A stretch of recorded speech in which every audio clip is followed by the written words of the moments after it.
Hay una diferencia muy importante entre ser llamados y ser reconocidos. Y el ejemplo pedagógico que me viene a la mente es justamente una lista de un salón de clase que tenga 35 estudiantes y la docente o el docente, ciñéndose a una lista escrita, impresa, los nombre a todos. Y al nombrarlos a todos, efectivamente la persona sabe que forma parte de ese grupo. Es que estoy aquí, o sea, oye, sí estoy aquí porque me nombraron, estoy en esa lista. Ahí estoy siendo reconocido, identificado. Pero ser llamado, el mismo ejemplo, sería la docente, por ejemplo, que levantara la mano y dijera, oye Luis, por favor tú sí, ponte de pie.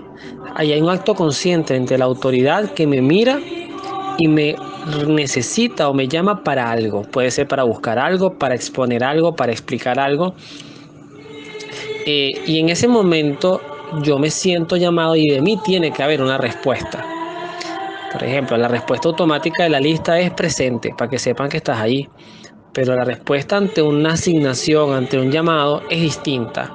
Porque esa respuesta generalmente implica de mí una comprensión y una respuesta asertiva o no. Es decir, acepto o no acepto. Comienzo con esta introducción porque generalmente Dios, muchas personas se sienten reconocidas o lo reconocen también. Yo, por ejemplo, ahorita con el tema de la pandemia, uno escucha artistas, periodistas, gentes de medios que te dicen, yo estoy seguro que con la ayuda de Dios vamos a salir de esto, pero generalmente se usa como una frase, una expresión, como yo puedo decir que te vaya bien, cuídate mucho, eh, éxito, o sea, el Dios está allí como ese elemento positivo de fuerza a tope, ¿no? O sea, mira, con la ayuda de Dios vamos a salir adelante. Pero ¿qué significa Dios? ¿Qué significa Dios en tu vida y en mi vida? Esa es la gran diferencia. Porque resulta ser que uno de los grandes descubrimientos que uno puede tener desde la fe es que todos no solamente somos reconocidos por Dios, sino que también somos llamados por Dios. O sea, Dios al hacernos libres, marca un punto de encuentro o de separación entre nosotros y Él. No entre Él y nosotros, porque aunque pareciera que el orden de los factores no altera el producto, ciertamente Dios nunca se separa de nosotros, por eso no lo colocó a Él de primero.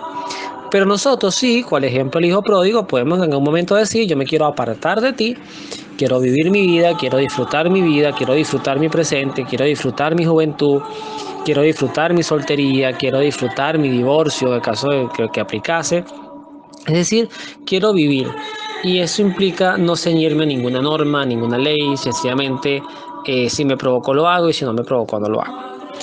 Y entonces ahí es donde generalmente vienen los grandes conflictos, porque Dios, si algo no se merece, es estar en nuestras vidas como un amuleto. O sea, como que bueno, yo estoy allí, yo soy esa figurita, esa imagen, esa crucecita, ese rosario colgado en el carro o en la pared de mi casa, que cuando yo lo miro, pues, oye, me conecto para pedir por un enfermo, para pedir ante una necesidad económica. Eso está bien que tengamos a Dios como esos recursos. Dios quiere eso de nosotros. Pidan y se les dará, busquen y hallarán, llamen y se les abrirá. En ese sentido estamos sumamente claros de que Dios quiere de nosotros ese tipo de relación, porque además Él nos lo dice: vengan a mí los que están cansados y agobiados y yo los aliviaré, carguen con mi yugo y aprendan de mí, que soy manso y humilde de corazón, porque mi yugo es llevadero y mi carga ligera. O sea, en realidad hay muchas frases que hacen la conexión de ese Dios que quiere estar ahí para auxiliarnos, pero también necesita o desea, más que necesitar, desea de nosotros una respuesta, y una respuesta voluntaria. Dios no nos quiere como esclavos pagados, aunque fuimos comprados por la sangre de Jesucristo para nuestra salvación. No así fuimos obligados a salvarnos, porque todavía se respeta la libertad del ser humano si se quiere salvar o no. Es por eso que hoy vamos a conocer dos historias de encuentros con Dios, pudiéramos decir en cierta forma hasta tipo carismáticos, porque son encuentros bien importantes que marcan un antes y un después en las dos personas que vamos a conocer. La primera es el último de los jueces del Antiguo Testamento, uno de los profetas, el profeta que ungió al primer rey que tuvo Israel, que fue Saúl, y posteriormente pues al rey de referencia, al rey importante, al rey que marcó también un punto de seguridad y de presencia como nación al pueblo hebreo, que fue el rey David, aquel que con una onda pues mató a aquel gigante Goliat, aquel rey que también conquistó y fue un gran guerrero, un gran estratega. Y que también fue un gran hombre dentro de todas sus imperfecciones que todos tenemos, pero fue un gran hombre de Dios. O sea, fue un rey que gobernó con la mirada puesta en Dios, sabiéndole reconocer y sabiéndole pedir perdón. Entonces Samuel, en este sentido, nos dirá lo siguiente. El texto en el primer libro, capítulo 3, dice: el niño Samuel estaba al servicio de Yahvé y vivía junto a Elí. En aquel tiempo raras veces se le oía palabra de Yahvé. Las visiones no eran frecuentes. Cierto día, Elí estaba acostado en su habitación, sus ojos iban debilitándose y ya no podía ver. Aún no estaba apagada la lámpara de Dios y Samuel estaba acostado en el templo de Yahvé, donde se encontraba el arca de Dios. Yahvé llamó a Samuel, él respondió: aquí estoy. Y corrió donde Elí diciéndole: aquí estoy, pues me has llamado. Pero Elí le contestó: yo no te he llamado, vuelve a acostarte. Él se fue y volvió a acostarse. Volvió a llamar Yahvé a Samuel. Samuel se levantó y se fue donde Elí diciendo: aquí estoy, pues me has llamado. Otra vez Elí contestó: no te he llamado, hijo mío, anda a acostarte. Samuel no conocía todavía a Yahvé, pues la palabra de Yahvé no le había sido dirigida aún. Como Yahvé llamara a Samuel por tercera vez y el joven se presentara nuevamente a Elí, éste comprendió que era Yahvé quien le llamaba y dijo a Samuel: anda a acostarte, y si vuelve a llamarte, dile: habla Yahvé, que tu siervo te escucha. Entonces Samuel se volvió a su habitación y se acostó. Yahvé entró y se paró y llamó, como las otras veces: Samuel, Samuel. Samuel le respondió: habla Yahvé, que tu siervo escucha. Palabra de Dios, te alabamos, Señor. En este primer texto, lo que nosotros podemos discernir son muchas cosas, ¿no? Primero, llama poderosamente la atención la llamada de Dios a una persona que no le conocía. Y esto hace más puro el mensaje del llamado, porque Samuel, pues fíjense que inmediatamente la asociación que él hace es buscar la primera voz más cercana. Si hubiese estado ahí alguien más cercano que Elí, se hubiese dirigido a esa otra persona. Segundo, el punto importante es que Elí, siendo hombre de templo, hombre de Dios, pues también las primeras dos veces pues hace como un descarte de que quizás fue un mal sueño, quizás fue que el niño anda todavía medio somnoliento, y a la tercera pues entiende que hay algo aquí diferente que requiere una respuesta asertiva de Samuel. Es decir, Dios involucra a Samuel y a través de Samuel le demuestra a Elí. Fíjense que el texto dice que en este tiempo, a diferencia de los tiempos anteriores, no era muy común lo de las visiones. O sea, había un silencio de Dios. Había un interesante silencio de Dios. Estaba el arca con ellos. Y entonces Samuel, al responder: aquí estoy, Señor, que tu siervo escucha, desarrolla en él la disposición clave de lo que involucra un diálogo con una persona. No es nada más hablar, es escuchar. Es decir: aquí estoy, Señor, háblame que tu siervo escucha. Y entonces cuando Dios, a partir de allí, el texto lo terminamos en ese versículo 10, pero a partir de ahí Dios pues desarrolla en Samuel una serie de misiones, de profecías. Samuel fue un hombre que acompañó al pueblo de Israel en muchos momentos como juez, Y además hay que decirlo, cuando el pueblo de Israel quería un rey, Samuel se oponía a dárselos porque entendían que al darles un rey, pues iban a desviar toda su atención al único que merecía ser rey de ellos, que era Yahvé, que era Dios en este caso. Entonces hay una transformación porque ya este niño no volverá a ser el mismo. Y de hecho Samuel efectivamente pues vivirá toda su vida al servicio de Dios. Era un profeta del cual se decía que todo lo que decía se cumplía, y eso no es cualquier cosa. O sea, era un profeta verdaderamente que hablaba Dios a través de él. Y por eso leer sus libros es bien enriquecedor, porque además es que conocemos la historia de Saúl, que también fue un hombre escogido por Dios, y escuchamos la historia de David, que bueno, fue el rey sucesor de Saúl porque Saúl se había apartado de la voluntad de Dios. Deja a Samuel como arranca en su propio libro como un gran protagonista y luego se va diluyendo para darle espacio a otras figuras que también tendrán relación con Dios.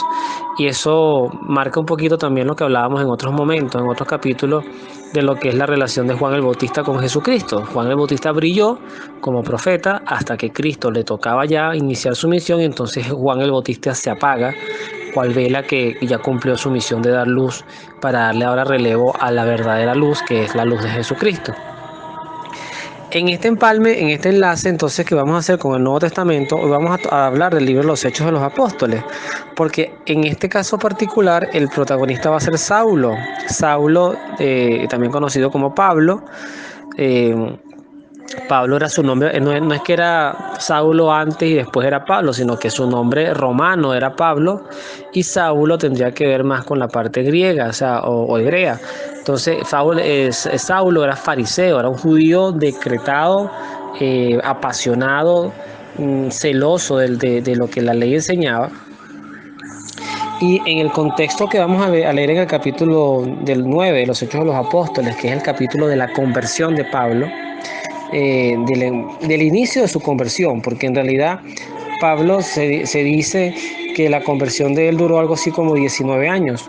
Pero aquí fue el punto de quiebre, porque en este momento, cuando Cristo se encuentra con Saulo y lo llama y lo increpa y se le para de frente en el camino a Damasco, Saulo iba con la misión de arrestar, de perseguir, de encarcelar y de acabar con esta secta maligna, no vamos a usar el término diabólica que era para él, pero sí maligna, que confundía, que eran los cristianos. Saulo, quizás lo hablaremos en otro momento, pero Saulo fue uno de los testigos de la muerte de Esteban, primer mártir de la fe, y él sostenía las túnicas de aquellas personas que lo apedreaban, y además lo consentía. O sea, era un hombre que estaba ahí consintiendo aquel hecho, no más que disfrutando, consintiendo. O sea, ese es el castigo que este blasfemo merece, ¿no? Entonces, la persona de la que estamos hablando no es cualquier persona. Entonces, Saulo, dice el texto, no desistía de su rabia, proyectando violencia y muerte contra los discípulos del Señor.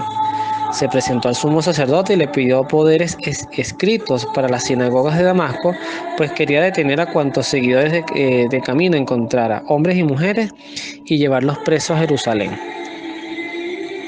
Mientras iba de camino, ya cerca de Damasco, le envolvió de repente una luz que venía del cielo. Cayó al suelo y oyó una voz que decía: Saulo, Saulo, ¿por qué me persigues? Preguntó él: ¿quién eres tú, Señor? Y él respondió: yo soy Jesús, a quien tú persigues. Ahora levántate y entra en la ciudad. Allí se te dirá lo que tienes que hacer. Los hombres que lo acompañaban se habían quedado atónitos, pues oían hablar, pero no veían a nadie. Y Saulo, al levantarse del suelo, no veía nada, por más que abría los ojos. Lo tomaron de la mano y lo llevaron a Damasco. Allí permaneció 3 días sin comer ni beber, y después estaba ciego. Vivía en Damasco un discípulo llamado Ananías. El Señor lo llamó en una visión. Ananías, respondió él: aquí estoy, Señor. Fíjense la respuesta de Ananías y la de Saúl, ¿no? La de Samuel. Aquí estoy, Señor, aquí estoy. O sea, presente, te escucho. Es una manera, un sinónimo de decir te escucho. Aquí no tuvo que decir el Señor 3 veces Ananías, Ananías, Ananías, Ananías, no. A la primera, aquí estoy, Señor. Eso quiere decir que Ananías era un hombre que tenía un constante diálogo con Dios y que reconocía bien rápido su voz. El Señor le dijo: vete enseguida a la calle llamada Recta y pregunta en la casa de Judas por un hombre de Tarso llamado Saulo. Lo encontrarás rezando, pues acaba de tener una visión. Un varón llamado Ananías entraba y le imponía las manos para que recobrara la vista. Ananías le respondió: Señor, he oído mucho hablar del daño que este hombre ha causado a tus santos en Jerusalén, y ahora está aquí con poderes de sumo sacerdote para llevar presos a todos los que invocan tu nombre. El Señor le contestó: vete. Este hombre es para mí un instrumento excepcional y llevará mi nombre a las naciones paganas y a sus reyes, así como al pueblo de Israel.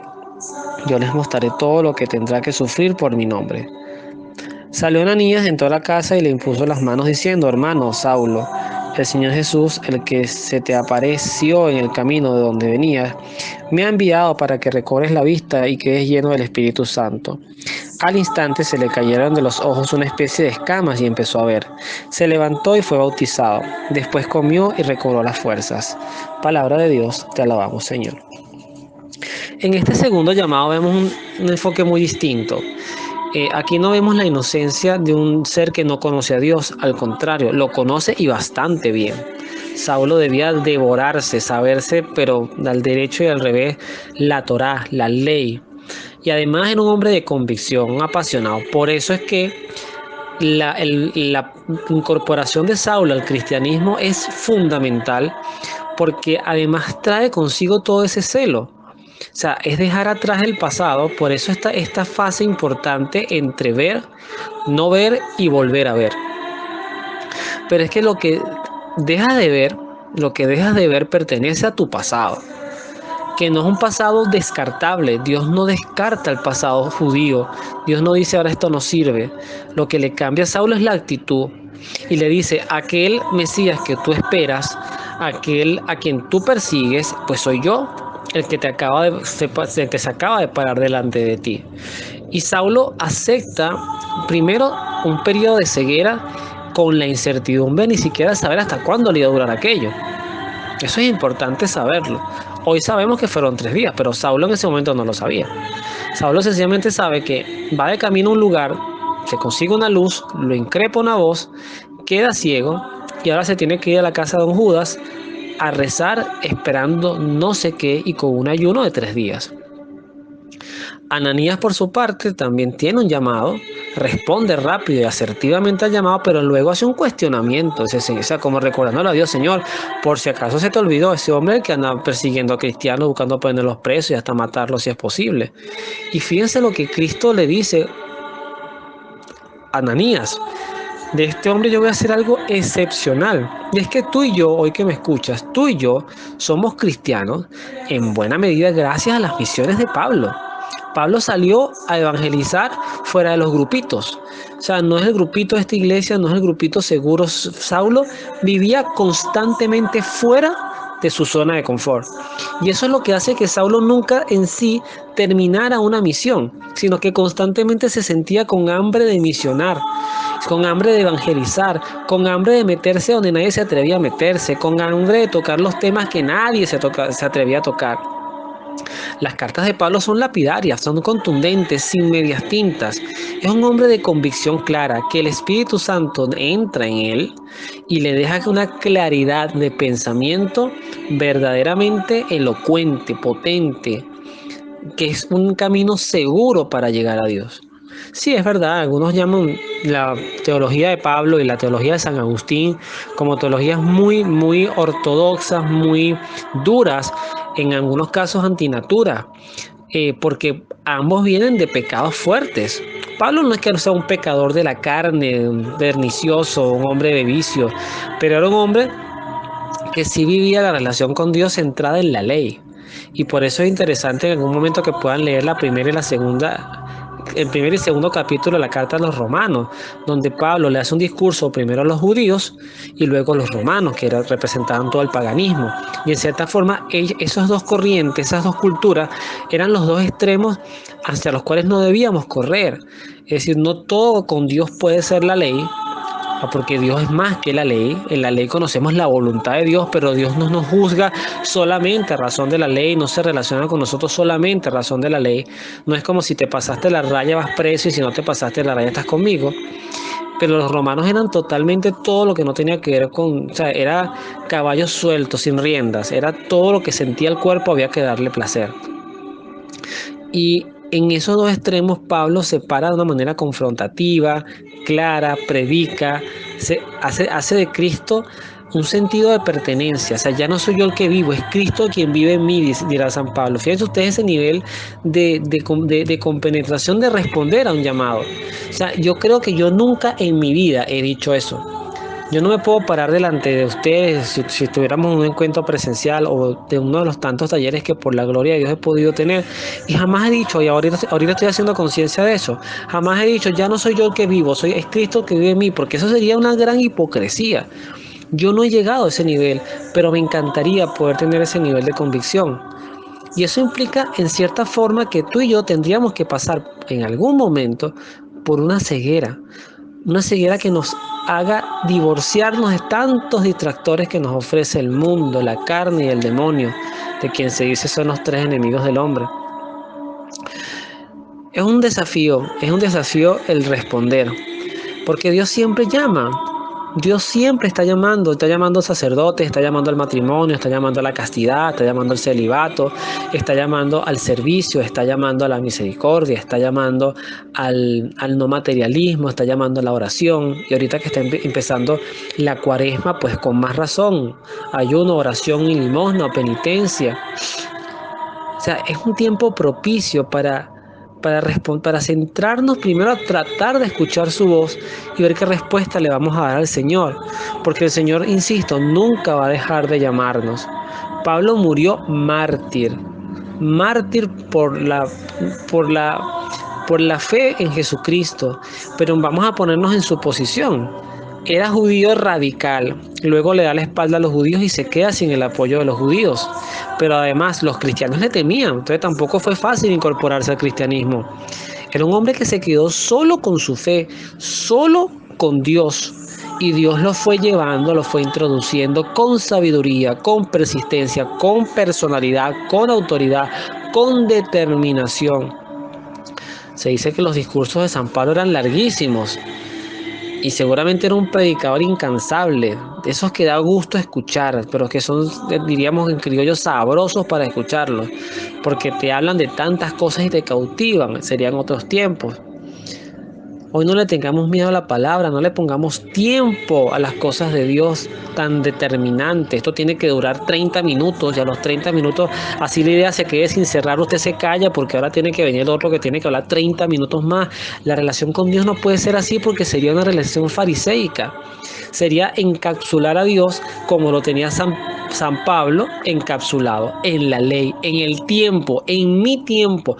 Yo digo hasta cuándo dura esta charla, yo digo hasta cuándo dura este encuentro, yo digo cuántas personas entran en este grupo y cuántas se tienen que salir, yo digo si usted continúa o no, yo digo si usted me cae bien. O sea, fíjense ustedes cómo nosotros podemos ir encapsulando la voz de Dios hasta el punto de que no es nosotros sirviendo a Dios, sino que nosotros sirviéndonos de Dios para tener poder, autoridad, para nosotros constituirnos en un grupo, alcanzar una jerarquía, y nos divorciamos de todo ese elemento que es parte de la naturalidad de estar con Dios. Para Dios no existe el tiempo, para Dios no existe el ya, o sea, tienes 15 minutos o el paso 1, paso 2, paso 3 para que llegues a mí. No, o sea, Dios es como la brisa, diría Cristo a Nicodemo. O sea, la brisa tú no sabes ni de dónde viene ni de dónde va, pero llega y te acaricia, te refresca, te permite suspirar. Esa es la imagen de Dios que debemos tener especialmente como inicio para este tiempo de Cuaresma. No sabemos cuánto tiempo nos quede de vida, siempre hablo de esto, y ahorita con la pandemia cada vez vemos casos más cercanos, ya familias salpicadas, amistades, ya hay fallecimientos que están por ahí que nos impactan. La vida es eso, la vida es un suspiro, pero ante la presencia de Dios no hay tiempo. No es que vivió mucho, no es que vivió poco, es que vivió, wow, bajo ese lema, ya yo no soy yo el que vive, es Cristo el que vive en mí. Ojalá pudiéramos nosotros llegar a decir eso, para también decirle como Samuel, habla Señor, que tu siervo escucha. Que Dios los bendiga, nos vemos en la oración.